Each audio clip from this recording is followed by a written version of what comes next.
I am broadcast. Independence Access Maryland. Independence Access Maryland. We are always pleased to give you the up to date and most interesting knowledge. Sometimes you obtain it before the program starts. So if you join about quarter to two, you never know quite what you're going to hear. But anyway, welcome everyone to people with disabilities and service providers throughout Maryland and now several other states that we have joining us from time to time. I think we may today as well because this is a fascinating subject that everyone has an interest in, and at some point as you get older almost everyone loses hearing in one way or another. So today we have an opportunity to hear about hearing loss and what it's like from a professional and an expert in hearing loss who has also experienced it herself. I will bring that to you in just a minute, but let me make a couple of important announcements. My name is Mike Bullis. I'm the Executive Director of the Image Center of Maryland, the Center for Independent Living that serves Baltimore County, Baltimore City, and Harford County. We are pleased to have you here today on all 7 centers for independent living work throughout the state are pleased to present this IAM broadcast. This is in people of excuse me, let me skip past all my notes that I've already said. There we go. This program is being recorded. Everything you say can and will be used against you. No, that wasn't it. This program is being recorded, and it will be on YouTube in a couple of days after we get it edited and fit for YouTube. You will be muted during this broadcast. So if you want to say something, you can unmute or demutify yourself, however you like to do it, but it's that little mute unmute button that you need to find. You can use the chat box for questions if you want as we go through, and after Jane has finished we will begin then to take questions. So or you can raise your hand and we can take your question that way. There will be community announcements at the end. But for the moment, let me mention a couple of things. Next week, there is no IAM broadcast because we're celebrating Indigenous Peoples Day. Next Monday is a holiday. And on the following week, Amy Heighton will be here to talk about the history of independent living as almost no one else can. She is a vital part of today's movement, but also has a connection with the beginnings of the movement and has a very unique historical perspective. So if you want to learn about the independent living movement, how it has changed the lives of millions of people throughout the world, please come to our program next week or the following week on October 19th and sign up for that program beginning after today's show. Also, one other quick announcement today for you state employees is the Maryland Charities Campaign beginning. If you have not signed up with the Image Center, if you have not signed up to regularly give donations to your SIL, please do so for the SILs that are part of this. I know that Katie Collins-Erkey is here today from Accessible Resources for Independence, and her SIL is definitely a part of the Maryland Charity Campaign. Also, the Image Center of Maryland is a part of the Maryland Charities Campaign. So please think of us when you have an opportunity to donate your hard-earned funds, because we really appreciate and need them. So we again will have other community announcements later, but for the moment I want to thank you all for being here, and let's begin with today's show. And to introduce that show, we have the famous Katie Collins-Erkey of Accessible Resources for Independence. Welcome, Katie. Hello, thank you. Jane, we are so excited to have you on today.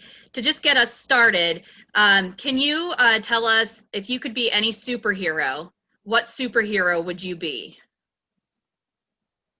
If I could be any superhero, what superhero would I be? Well, it's gotta be Superwoman, right? I mean, we're all needing the feminine aspect of that coming into our world, and I would welcome Superwoman. Thank you. I agree.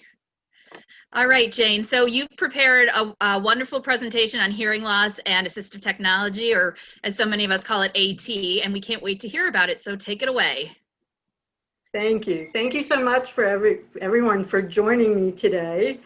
And yes, this is a presentation about hearing loss and assistive technology. And to tell you a little bit about myself, I have severe, profound hearing loss. I've been wearing hearing aids all my life. I identify myself as deaf with a little d, and I'll talk more about that in a few minutes. My family is completely riddled with hearing loss, so I've got it coming and going, the experience of it. And I would not be able to do all that I can do today if I did not have the support that I have through assistive technology. So with that, I thought I would start off by giving everybody a little bit of an experience of what it's like to have and hear the world through hearing loss.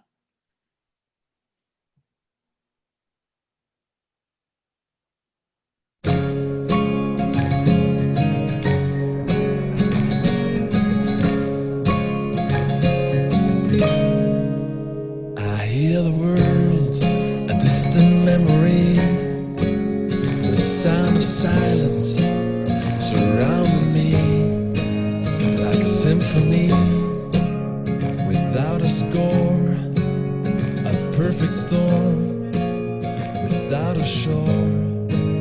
I wanna hear your voice calling out my name, a life-changing noise. I'll never be the same.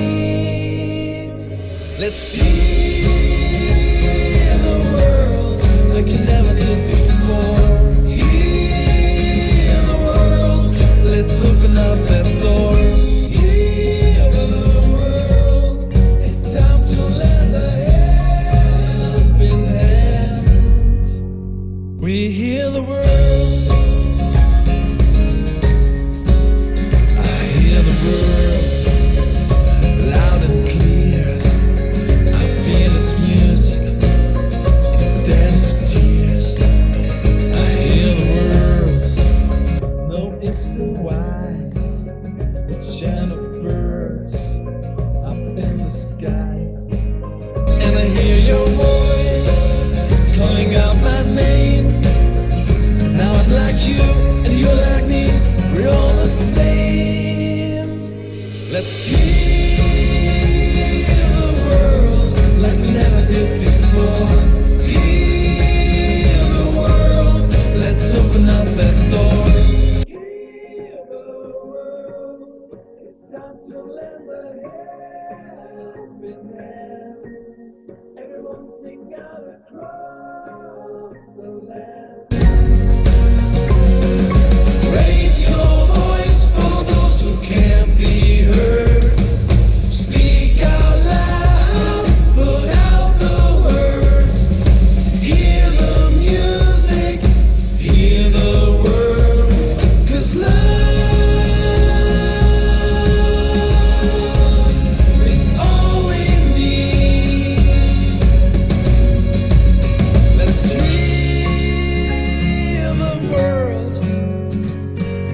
Hear the world. Let's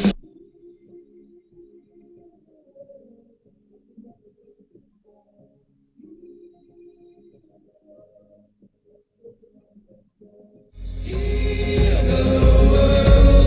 It's time to lend a helping hand. Everyone sing out across the land. We hear the world.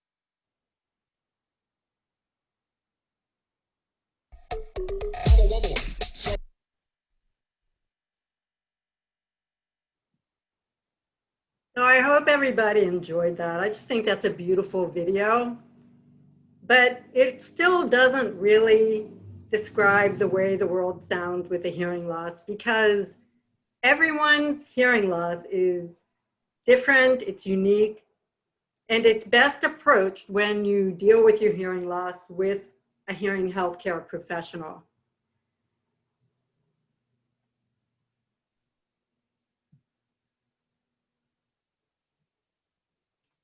Untreated hearing loss is considered a serious public health epidemic, second only to COVID-19, just kidding.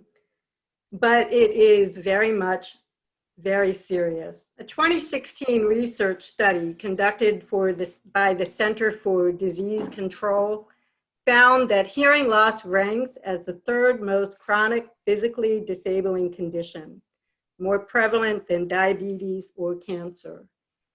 In the US, we have about 30 million or 12.7% of our population age 12 and up that experience significant hearing loss. The prevalence of hearing loss increases with age.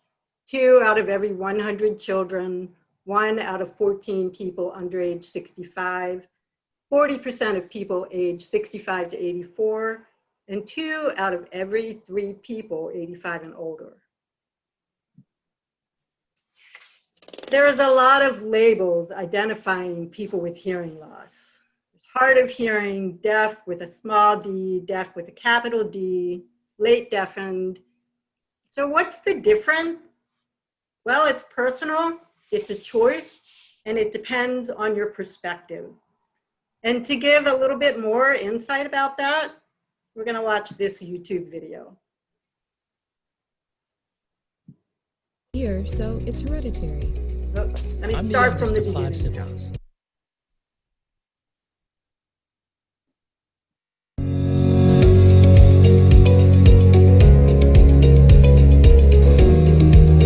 Deafness is a spectrum. It's not just one definition. Someone like myself who's late deafened. I am deaf in one ear and hearing in the other. Some people view me as a deaf person, some view me as hearing, but it's not one or the other. I was born deaf. My father is deaf in one ear, so it's hereditary. I'm the youngest of 5 siblings. The 3 youngest are deafblind. I switch between deaf and disabled because I'm also a little person. Being deaf is a big part of who I am, but that's not my only identity. I'm a person of color, biracial, half black and half white, and gay. This is the condition I have. It's called Usher syndrome. It's a hearing and vision loss. I grew up oral. A lot of people consider me hard of hearing. People do call me hearing impaired, but I'm not. I'm deaf. People think being deaf is a bad thing, but I see it as a positive thing. The culture, language, and history make me who I am today. The deafblind community, tactile ASL, the use of space, the culture, all became a part of it. I'm learning little by little about Protactor, and I can't wait to learn more. I am most comfortable with speaking English. People with additional disabilities have to think about access and what they want.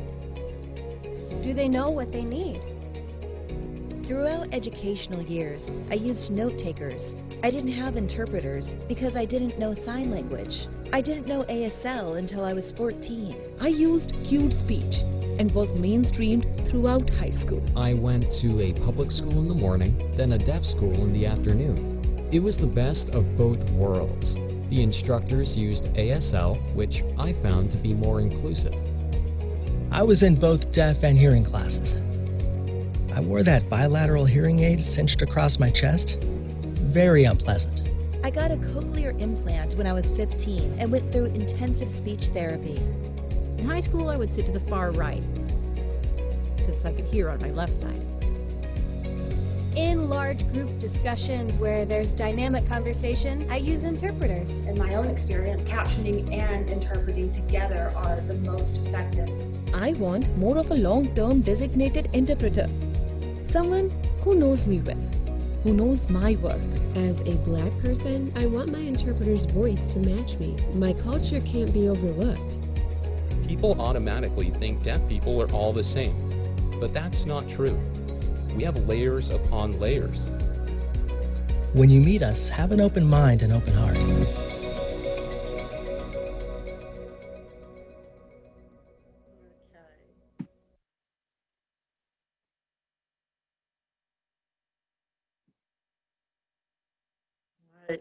back to my screen here. Yeah, so the uppercase D in deaf refers to people who share a common language, American Sign Language, and participate in the rich, diverse culture rooted in that language. American Sign Language is considered the native language of deaf people in the US. It's a myth that sign language is a universal language. There's actually 135 sign languages in the world, and each one has its own unique grammar and syntax and vocabulary. A lowercase d in deaf refers more to the audiological condition of having hearing loss. It's usually severe enough that the individual cannot function without some kind of support, such as hearing aids, lip reading, and other assistive technology. This group usually identifies with hearing people, and their native language is usually English. Late deafened is a term that identifies people who later in life, after acquiring oral communication skills, become completely deaf. They may become fluent signers, or they may choose to use speech reading. They may have cochlear implants or hearing aids. Hard of hearing to me is an unlike term for a very serious disability. However, agreeing on a better term has been difficult. Some people feel that saying people with hearing loss is inclusive and deficient. Others feel offended to describe themselves as having something that they are having lost something that they never had in the first place. Some people may have severe, profound hearing loss, but don't consider themselves deaf, just hard of hearing. But a person may have a moderate hearing loss, sign fluently, and be fully engaged in the deaf culture and consider themselves deaf. So it's a very personal decision, and it's just a label and a choice. The main thing is that we all want to be able to communicate better.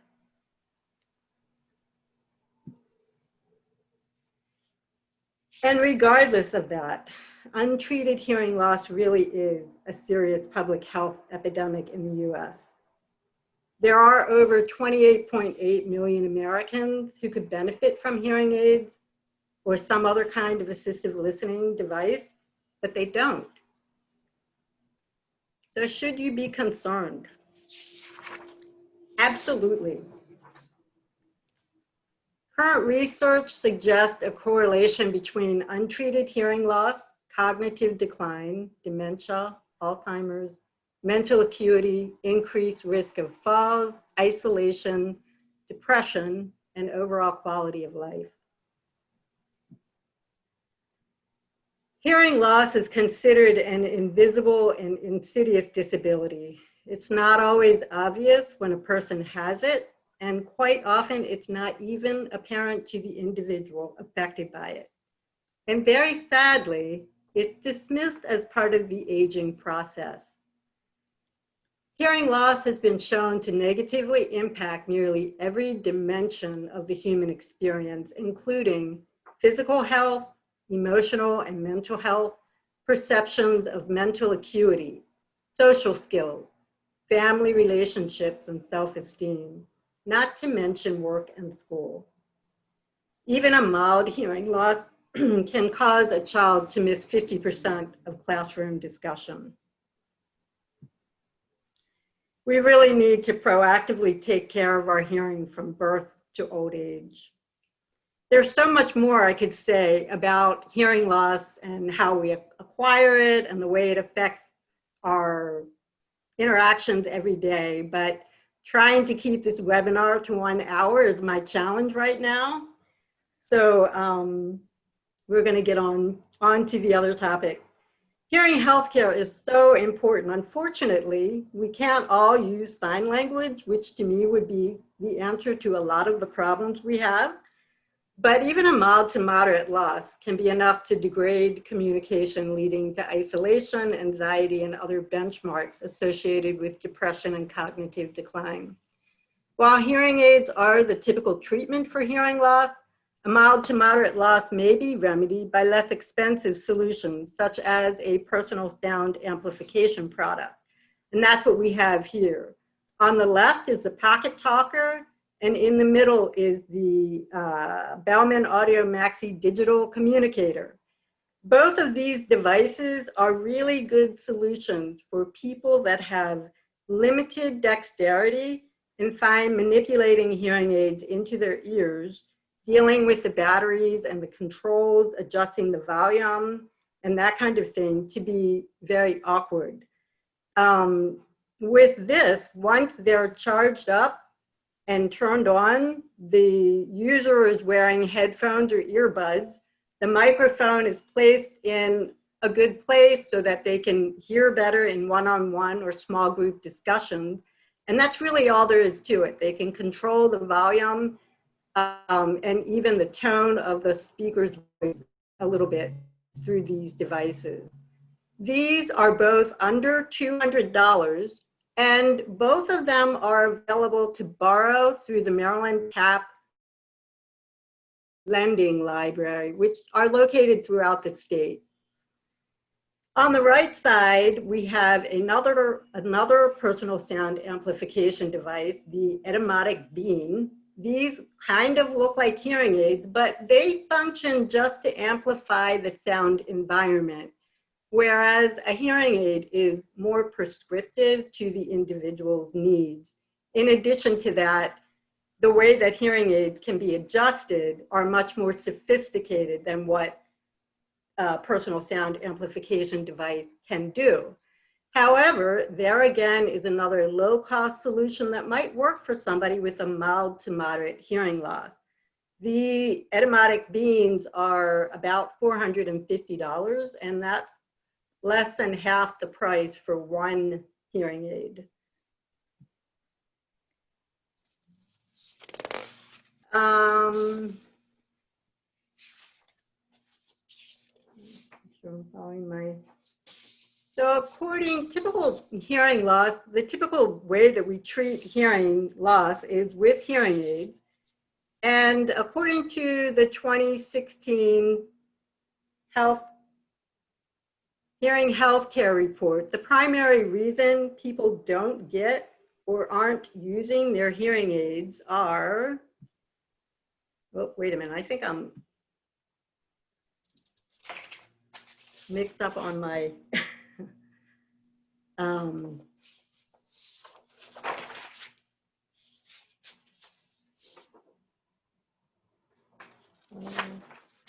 okay, here we go. Okay, sorry about that. Hearing aids are the most well-known prescriptive approach to hearing loss. By working with a hearing healthcare professional, you're ruling out the medical complications, which regardless of whether you think you've got a mild hearing loss or a more severe hearing loss, starting off with a good exam, checking your ears, making sure there's no medical complications, even an accumulation of wax in the ear canals can really mislead you as to how well you're hearing. And I emphasize that this is a great place to start, looking at what your hearing loss is like, but it's so much more than just putting hearing aids on to treating hearing loss. And also, research is showing that hearing aids may reduce cognitive decline, but because they're enhancing the ability to hear, reducing the strain on the brain, and giving us more energy to put into other areas of life. But also remember that I cited 28.8 million Americans could benefit from hearing aids, but don't. Why, if so many people could benefit from hearing aids, don't they use them? The National Institute on Deafness and Other Communication Disorders cites among adults aged 70 and older with hearing loss who could benefit from hearing aids, fewer than 1 in 3 have ever used them. Even fewer adults aged 20 to 69 who could benefit from wearing hearing aids have ever used them. That means 84% of people who could use hearing aids between 20 and 69 years of age are not using them. Studies say that it takes the first time hearing aid user 10 to 14 years before they actually acknowledge and do something about their hearing loss. But here's a simulation of what a moderate hearing loss does to our ability to communicate. And Heather, if you could play that for us.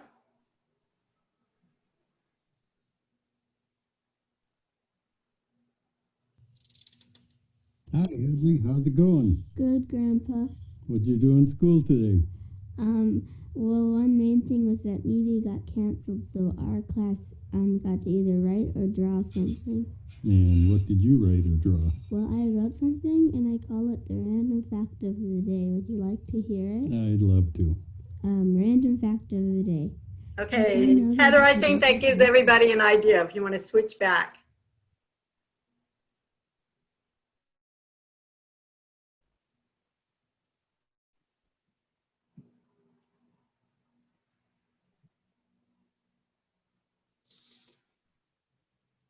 Because Jane, you need to start sharing your screen again. I'm sorry. Oh. Hold on a second here. Are we? Okay.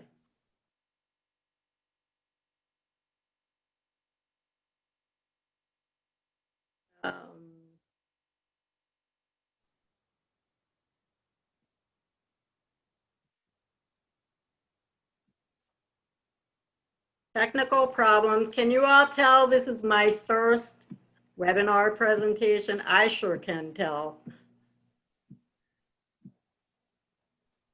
Okay.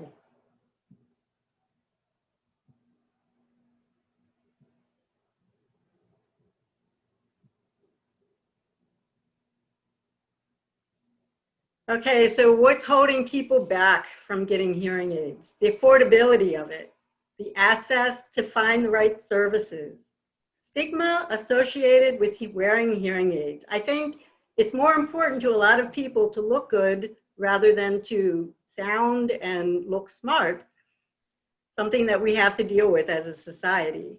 But oftentimes we don't recognize that something's wrong, and we really, and oftentimes we feel like there's nothing we can do about it.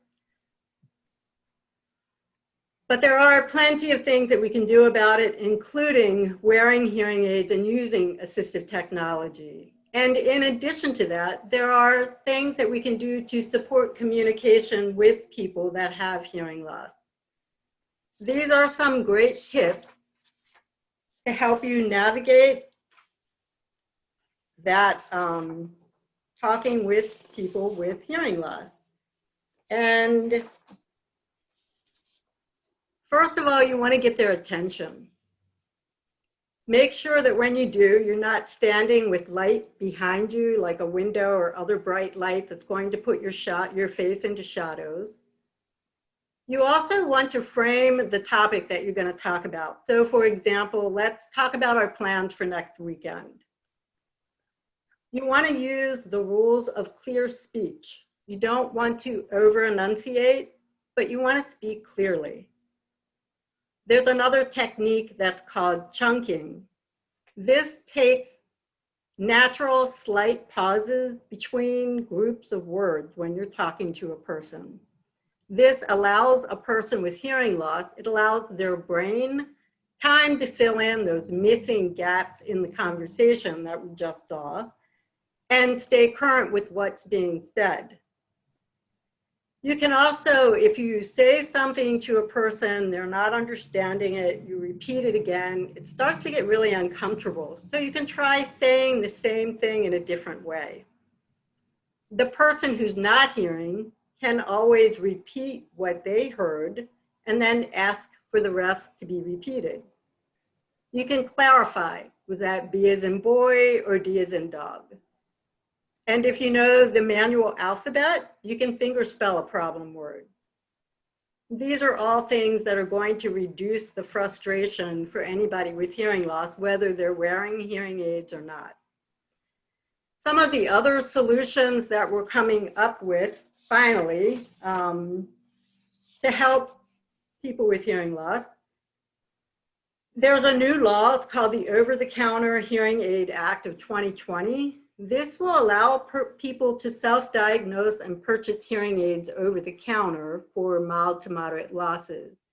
There's a lot of controversy about rolling this law out, and the exact rules are still being considered. The downside is that if a consumer is not successful with their over-the-counter purchase, they might not be able to get the help of a hearing healthcare professional. They're still not hearing well, and they're out a chunk of money.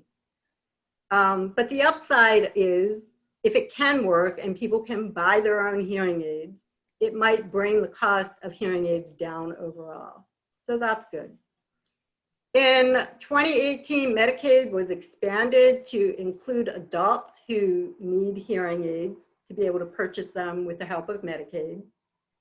But there's also great programs out there. The Maryland Assistive Technology Loan Program is one that can help people to take a loan at a very low interest rate through an easy application process to get the money they need to purchase hearing aids. I've taken advantage of that myself, and it's really wonderful.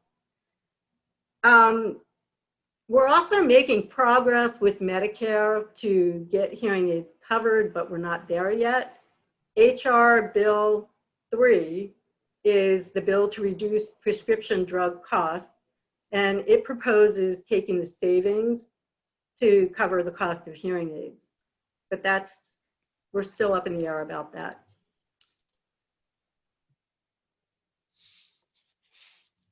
So most people with declining hearing complain about being able to hear in noise, even if you wear hearing aids.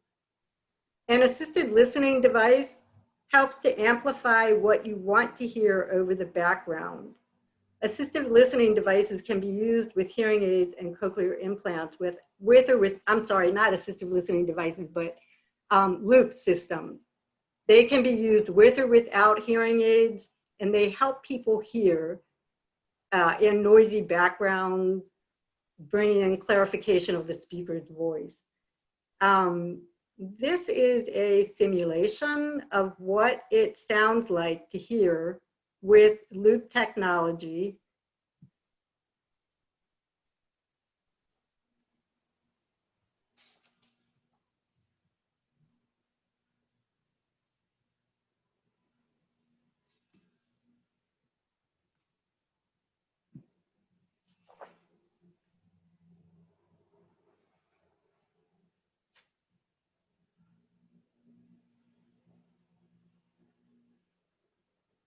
Live recording at the subway booth at 66th Street, Lincoln Center, asking for directions. Take the 1 train to 14th Street, get off and get the L train. That's heading The exact same encounter as heard over the loop system installed at the subway booth at 66th Street, Lincoln Center. Take the 1 train to 14th Street, get off and get the L train to Bedford. That's heading towards Brooklyn. Yes. Excuse me?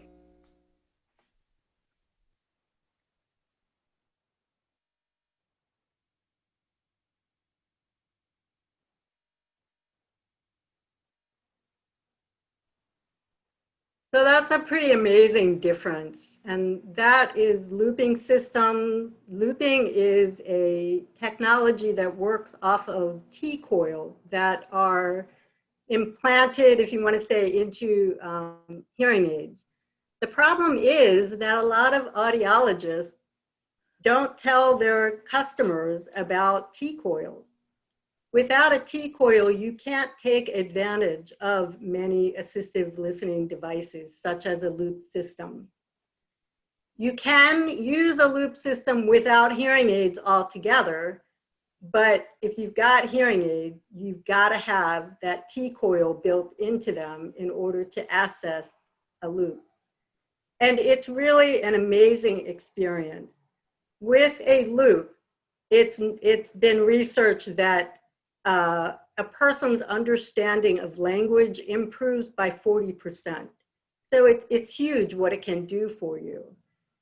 However, you've got to be an active and an advocate for yourself when you get hearing aids, letting them know that you need to have T-coils. You want to have those T-coils. They're key to using a lot of assistive listening devices.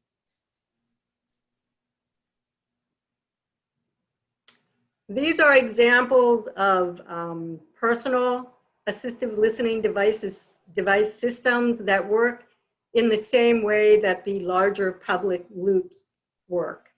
With these, again, the hearing aid or cochlear implant user can hear so much better over background noise or pick up a speaker at a lecture, just interacting with family at restaurants. These are great solutions to helping you to hear better.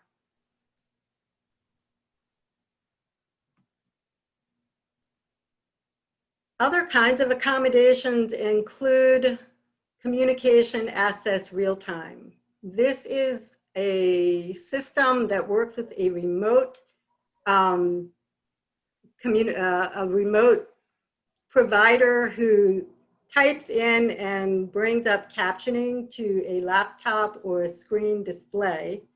That person can be remote. They can also be in the same room. But that works wonderfully for lectures, in the classrooms for students. It may be that in your workplace you need accommodations like that. And then, of course, you remember that captioning for all videos, whether they're for work in the classroom, when you're teleconferencing, that is a right under the ADA for a person who is hard of hearing or deaf. There's note takers, transcriptionists to help people get notes, and of course, interpreting services, which can include anything from oral interpreting to cued speech, American Sign Language, or English interpreting. The ADA and accommodations is a huge subject and deserves its own webinar presentation, so I won't go into any more about that, but I did want to mention those things too. A lot of the assistive listening technology that we're going to be talking about today can be used to support us when we don't have access to these things. But at the same time, as a person who is hard of hearing or deaf, remember that these are your rights to, bring that equal communication option to whatever setting that you're in. Alerting devices. Have you ever thought about what it's like to be hard of hearing or deaf and to go to sleep at night, taking off your hearing aids and wondering if you're going to be able to be woken up by the smoke detector system that you have? And I want to tell you about an experience that I had at a job a few years back.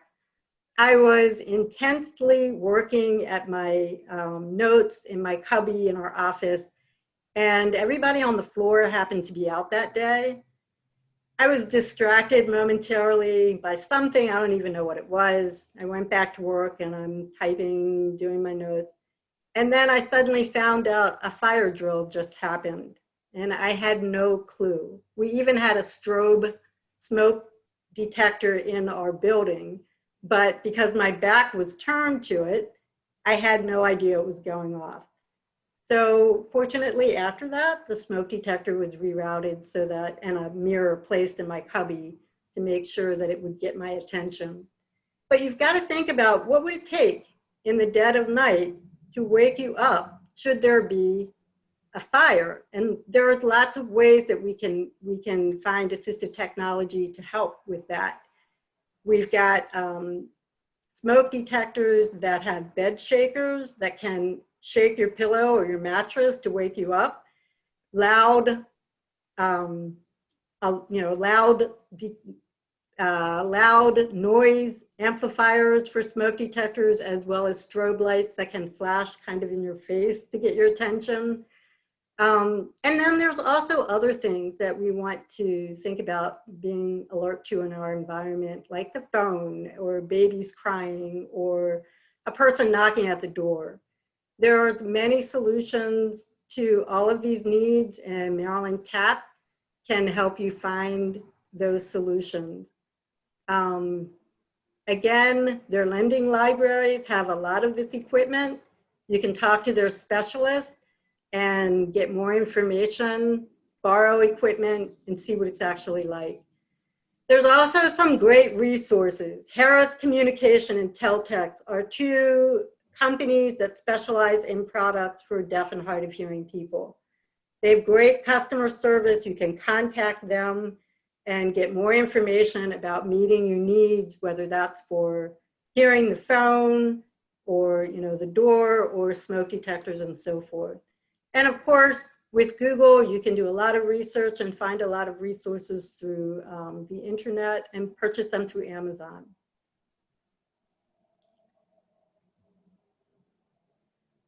More and more cell phones are coming into the personal sound amplification market. They are acting as sound amplifiers so that you can just tune into your headphones with your cell phone and adjust the sound that you're hearing in your immediate environment. One of the apps for that is called the Sound Amplifier, and I'm going to talk about that a little bit more in a few minutes.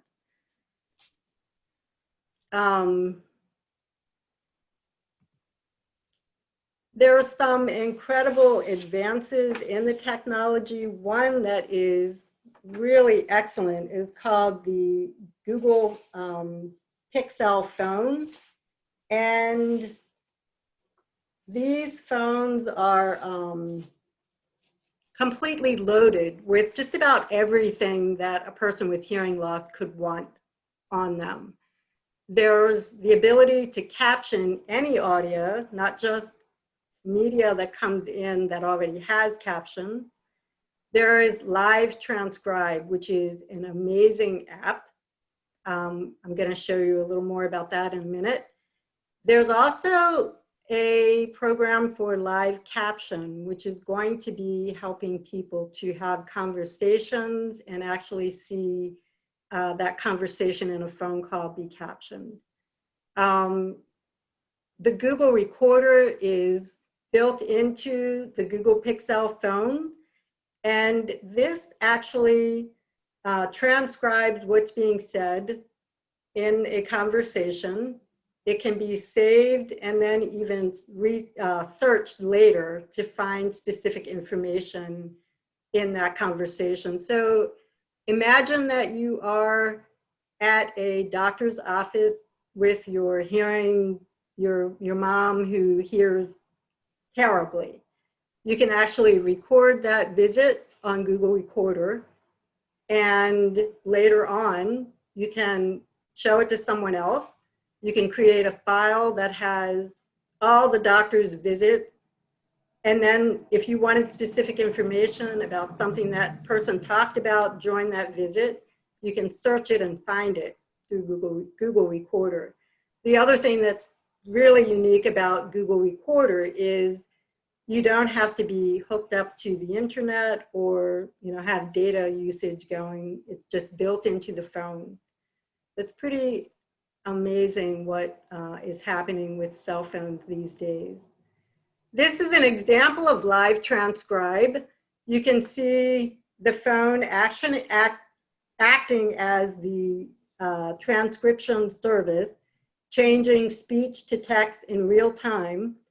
It works really well most of the time, and sometimes it can give you a really good laugh because it's not too accurate. But I have found it to be an amazing resource. I depend on it a lot. Unfortunately, Live Transcribe is only available for Android users, But if you're an iPhone user, another app called Otter AI is available, and you use it pretty much in the same way, where once it's loaded onto your phone, you can record, it will transcribe, and you can actually send that transcription across devices. Otter AI is free for 600 minutes, and after that, it's a cost. Live Transcribe is downloadable from Google Play, and you can set that up for free in about 2 minutes. And I just can't tell you how great these apps and this technology is these days for people who have hearing loss. So again, Google Recorder, excellent tool to use in that box for hearing impaired, hearing loss people. And then the sound amplifier, that is the personal sound amplification product that I mentioned earlier.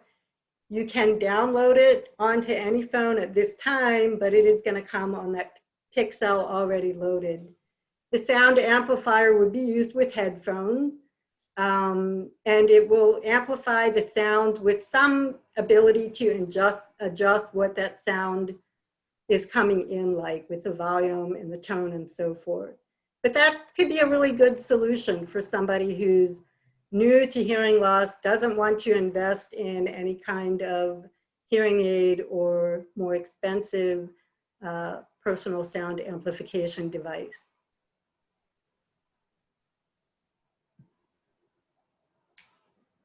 Just wanted to mention a little bit about video phone technology. It's just so amazing what we're doing these days in the deaf community with the kind of video platforms that we use.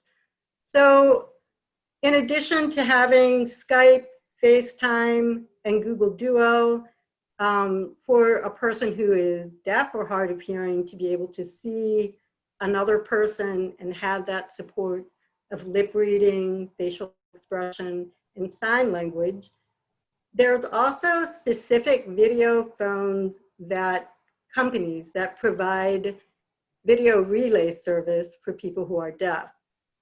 Those are companies such as Sorensen, Convo, and Purple. And what happens is the person who is hearing calls the deaf person. The deaf person gets the call through a video relay operator, sees that operator who's signing everything the hearing person is saying.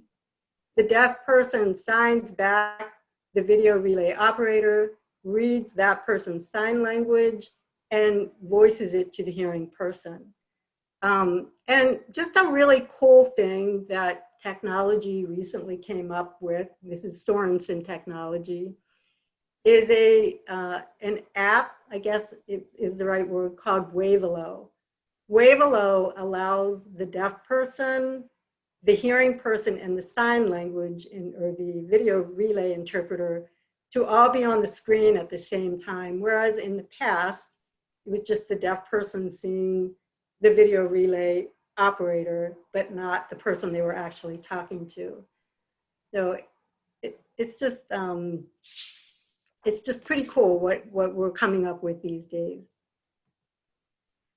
Ava and Me is another app that picks up what people are saying, changing their speech to text. Each person would download this app to their phone and be able to join a conversation with a person who is deaf or hard of hearing and needs this support so that they can see what every person is saying in the conversation. Each person is also identified by their name and also a color, so it's easy to keep track of who's talking. Ava and Me is free for 5 hours a month, but then you can also purchase a subscription to it. They even have it so that institutions, colleges, businesses can get subscriptions to it to provide for their employees who are deaf or hard of hearing. Real-time text is also something that is just such good news to help people who are deaf and hard of hearing. In real-time text, the process of taking turns back and forth that we use in texting is eliminated. So as you're texting, the person on the receiving end is already seeing what you're texting to them. So the time that's saved in this kind of communication is just so valuable, especially in that emergency situation.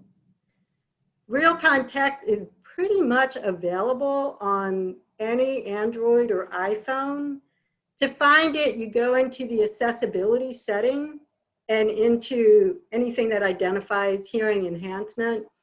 And you should be able to find RTT and simply turn it on. And then you'll have it as an option to be able to use while you're talking to other people. You can actually even use it while you're voicing a call, talking on a call. You can support what you're saying with a text message at the same time. If you Google real-time text and total conversation, you'll see some examples of what this looks like.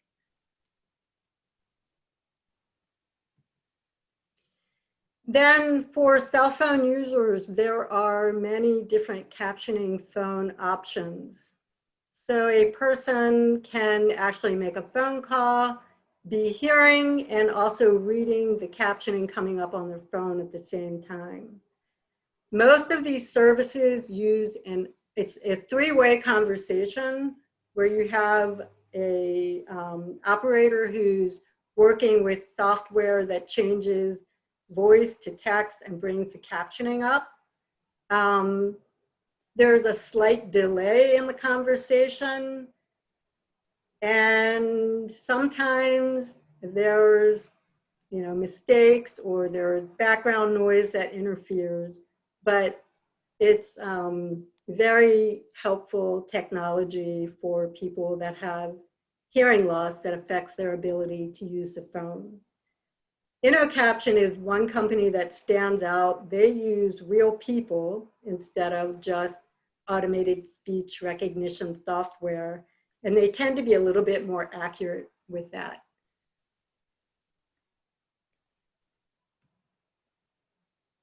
And of course, I want to mention the Maryland Accessible Telecommunication Program, which is part of Telecommunication Access of Maryland. This is also the program that houses the Maryland Relay Service, which is a service provided for people who use TTYs and caption phones and also need the support of speech-to-speech operators. It also houses the equipment distribution part, which is the Maryland Accessible Telecommunication, of which I am an evaluator. We work with people to get the equipment that they need. That may be the TTY or the caption phone, but it could also be equipment that provides telephone access for someone who is blind or someone who is paraplegic and can't move their arms to make a phone call. It's just an absolutely fantastic program.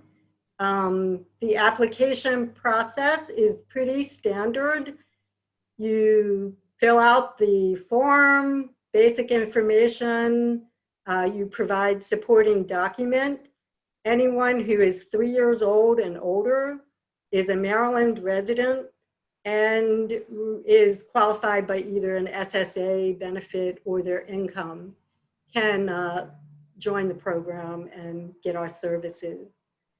So we work with people to identify what the best equipment is going to be to provide a solution to their telephone problems. And then we get the equipment for them and help them learn how to use it. We have solutions too for people who maybe are cognitively challenged and need an iPad so that they can see the person and use gestures and be understood by their own facial expressions. iPads are also a solution for people who are deaf for video phone communication. But we can come up with all kinds of solutions for many different problems. So I encourage you to think about anyone that you know that could benefit and do the application process during this time of COVID. The best way to go about this is to fill the application form. You can download it from the marylandrelay.org website, fill it out, get the supporting documents together, scan it, and email it to mat.program1@maryland.gov. We can process that and get in touch with you within a few days to start the whole process of getting equipment through us. It's just a really terrific program. And of course, there is the Maryland Assistive Technology Program, which has all kinds of excellent information for helping people with disabilities to overcome any kind of a barrier that might be achieved through assistive technology. We're on Facebook, Twitter. There's a blog at off of our website. And we've got YouTube going as well, all those great social media things. The Maryland Centers for Independent Living. I can't say enough about how wonderful the Centers for Independent Living are. They're just a terrific resource to help people get more information about living with disabilities, whether they need an advocate, if they're transitioning out of a nursing home, if they just want information, if they're youth coming up and they need to better understand what their life is going to be like in the future and how to go about it. The Centers for Independent Living are just excellent. They also all house small inventories of assistive technology, with a few centers having a little bit larger of a display and the ability to lend out. I think all of them lend out assistive technology as well. But there's one in every region of the state. And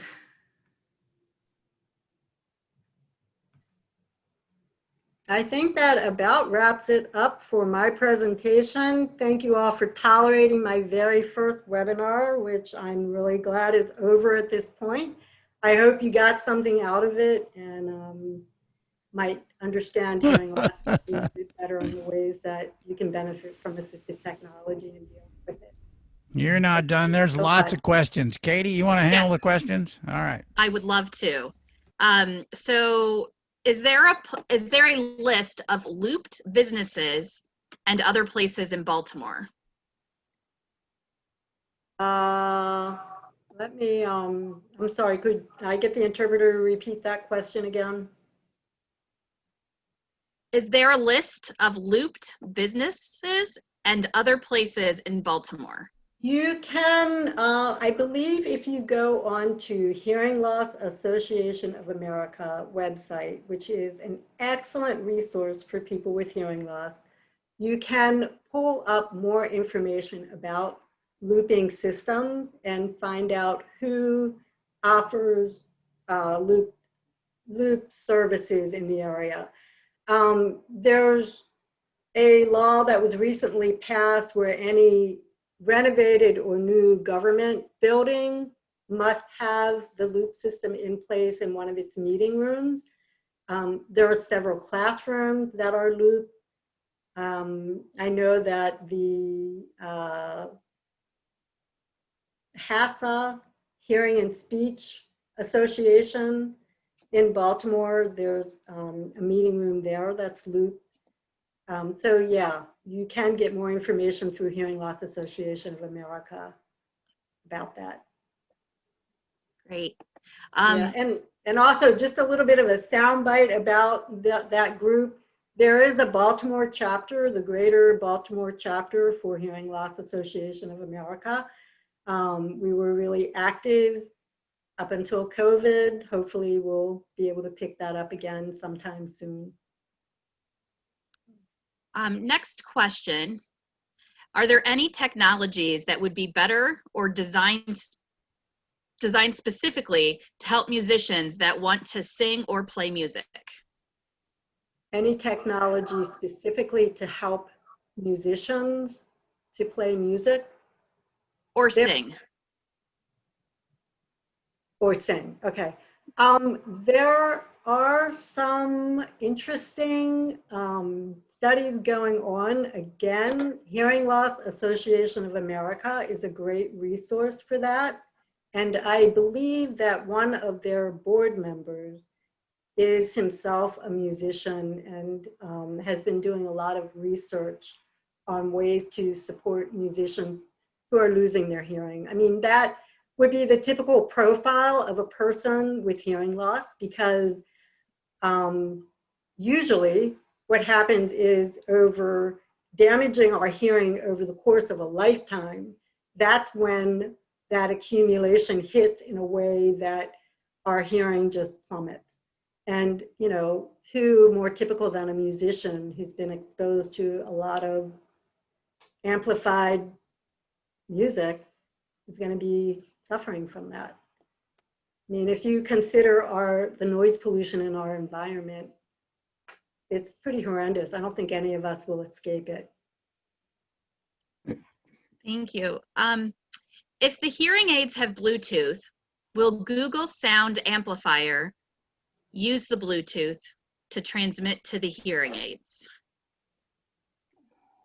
Okay, so with hearing aids, it's so important, like I said, to have that T-coil feature in the hearing aid. Some of the newer hearing aids are starting to put Bluetooth, well, some of the hearing aids have Bluetooth in them, and they are kind of made for specific devices. Like there's the ReSound made for iPhone hearing aids. They can directly connect. However, without that T-coil feature in the hearing aid as well, you would not be able to access things like looping systems in public spaces. And I've had friends say that their audiologists have said, you can only have one or the other, Bluetooth or T-coil, take your pick. That simply isn't true. It's becoming more common to see both offered in hearing aids. And then if you had to choose one or the other for some reason, you would want the T-coil, because through a T-coil, you can use a personal streamer, which then connects to Bluetooth devices. That's what I do. I have hearing aids, they don't have Bluetooth built into them, but they have T-coils. So I wear a streamer, it connects to the T-coil feature in my hearing aid, and Bluetooth connects to my cell phone, my laptop, other different devices, and I can benefit from that Bluetooth interaction by that streamer. I hope that answers your question. So what tools are available and organizations, what tools and organizations are available for the blind deaf community? What tools are available for the blind and deaf, the deaf blind community? Is that what you're saying? Yes. That's a great question, and I'm not a real pro about the deaf-blind community. We do have some different equipment available through the MAT program that includes a Braille keyboard that can work with an iPad,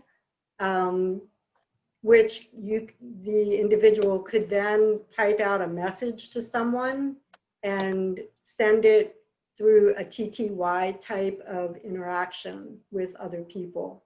But for the deaf-blind community, I would refer them to the specialist within the MAT program, and that would be Kevin Steffi. He's my boss, and he really knows the needs of the deaf-blind community better than I, and would be able to speak to that with more accuracy. Okay, and I think there's just one last question. How do you find a reputable audiologist who prescribe what you really need without all the extras? How do you find a reputable audiologist? What was the other part of that? who will prescribe what you need without all the extras? You have to be a good advocate for yourself. First, I would suggest that you talk to other people about other hearing aid users about their experience with their audiologist to find a good audiologist. There's a difference between an audiologist and a hearing instrument specialist. An audiologist has a greater body of knowledge. A hearing instrument specialist can be very good, but they do not have the credentials that an audiologist has. Both can sell you hearing aids, and both are making some money off of the sale of that hearing aid, and for good reasons. They need to make a living. But you need to, understanding how hearing aids are, what they are as a product, is one way that you can be a good advocate for yourself.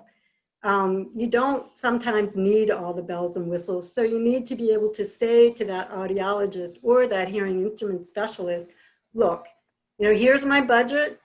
I want to be able to hear A, B, and C. These are the things that are most important to me. I don't need anything other than that. And, and then maybe compare some prices on that. There's so much information through the internet. It's amazing, but hearingtracker.com is a good resource to check out lots of different brands of hearing aids and maybe get some opinions about what people are recommending through that. But you need to be a good advocate for yourself.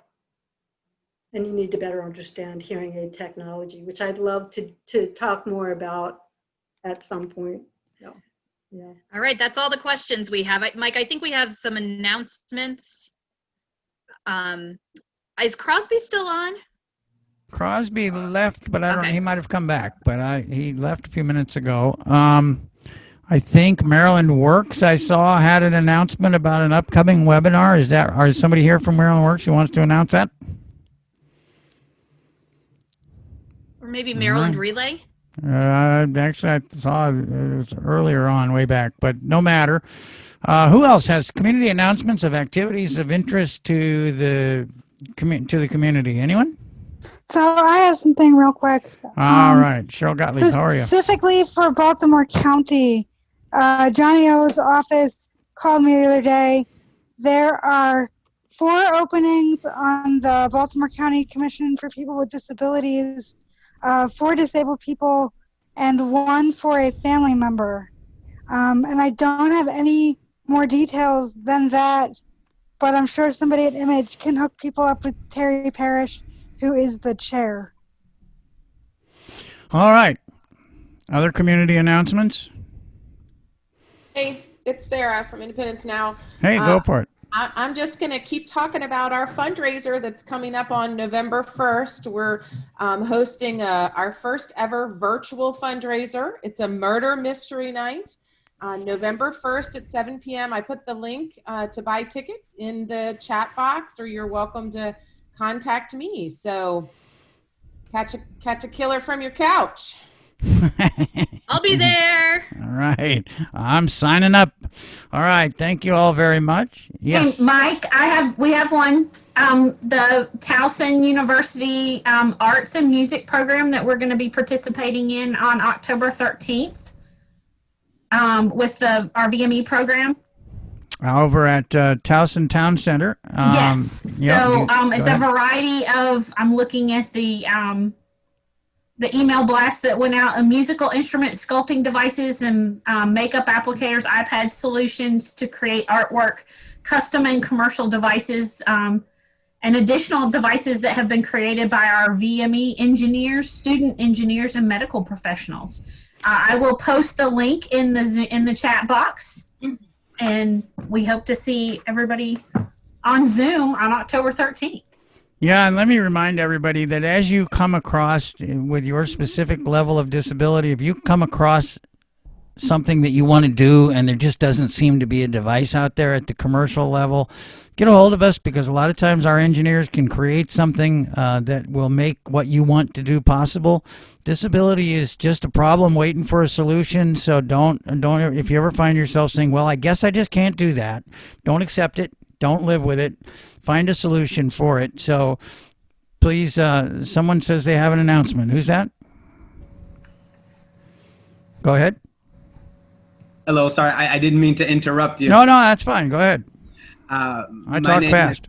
Okay, my name is Artis Weston, and Towson University Hearing and Balance Center will be having a Better Hearing, Better Engagement, kind of an oral rehabilitation program starting this week through the month of October, and then we'll be repeating it again through the month of November. Those over things, some of the things that were kind of talked about today, but also things like better hearing and noise, how individuals who are communicating with someone with hearing loss can better speak in order to help them to understand, just kind of self-advocacy types of pieces. But I can put a registration form here in the chat box for anyone who may be interested.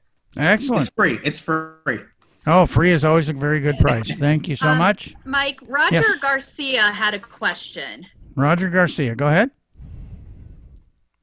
Yeah, unmute yourself, Roger. Yeah, you got to unmute yourself.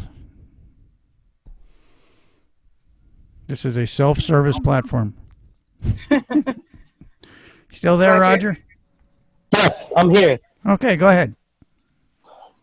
1 second. 1 moment. All right, Roger, you take your time. Let me say a couple more things, and then we'll catch you, and we'll come back to you. I want to thank everybody for being here. If you value the services of this program and of your Centers for Independent Living, please think about us in your regular giving. If you can give $10 or $15 or $20 or $25 a month on a regular basis, it says to us that not only do you care, but it allows us to develop programs over the long haul and plan for the future. So please consider making that donation to, when you see the link, make that donation to us. And if you can make it a regular donation, thank you so much, because it's what makes this whole thing work. All right, Roger. Hello. Hello. Go ahead. Hi, I wanted to ask a question. I'm a single father with a disability, and I have a daughter that has hearing loss, and she's 6 years old. Uh-huh. But her there's something wrong with her hearing aids, and I wanted to know, like, what can I do in getting her assistance for that? What county do you live in? I'm on Medicaid, and AmeriGroup is my insurance, and I'm trying to figure this out. What county do you live in? I live in Montgomery County. I'm in Silver Spring, Maryland. I think you need to give a call over to Independence Now, and somebody over there can help you sort of figure out what your alternatives are and what your options are. Do you know about Independence Now? Yes. He's one of our current. Abiola works with me. And Yeah. she's wonderful. All right, talk to her about this, and you guys will be able to find some resources. But we can't really. It's too broad or it's too specific a question for us to take on right here. But thanks for asking. Okay. Yeah, pleasure to meet you as well. Yes, Heather. Mike, Beth Wiseman has an announcement. Hey, Beth Wiseman, how are you? One of my favorite people is on, ladies and gentlemen. Beth Wiseman, Well, unmute yourself. There you go. My favorite people, Mike Bullis.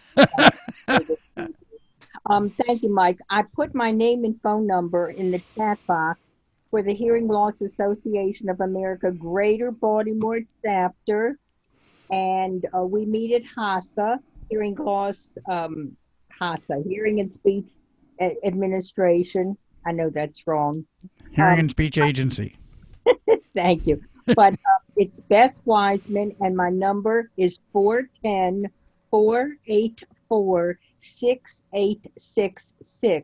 If anyone is interested, it is in the chat box. And you can contact me at any time. And are you folks meeting online these days, or are you meeting in? No, we haven't. No, we haven't done anything since the pandemic started. Okay. Okay. Mike. And if you don't mind, Roger, I'd be happy to talk to you about your daughter's situation as well later on. So I'll put my number in the chat and you can call me. Okay. Thank you. Huh? I said thank you. I appreciate that. Hi, this is Santa. I just looked up the Towson University website that the gentleman's talked about. And I also see on here that they have curbside hearing aid repairs. So you might want to look up their website and see, because I don't know where you live, but they might be able to help you as well. Yeah, he's down in Montgomery County, so that'd be quite a hike, but there might be other services like that down there. Yeah, and they might have some information for you too. So Yeah. sorry to interrupt. Thank you, Santa. Good to hear your voice. Nice to hear yours, Mike. Pleasure. All right. Any other announcements for the good of the group today and the good of the community? Well, again, I want to... You go vote. And register please, to vote, have a plan to vote, vote, vote, vote, vote, and vote again. Yes. And protect well, yourself vote one from time, just once. Protect yourself from the COVID virus. Take all the social distancing measures you can and all of the protective measures that you can. There are some great examples of people who didn't in the news lately, so just be warned. All right. Thank you all very much, and we will see you not next week, but in 2 weeks. Next week is Indigenous Peoples Day, and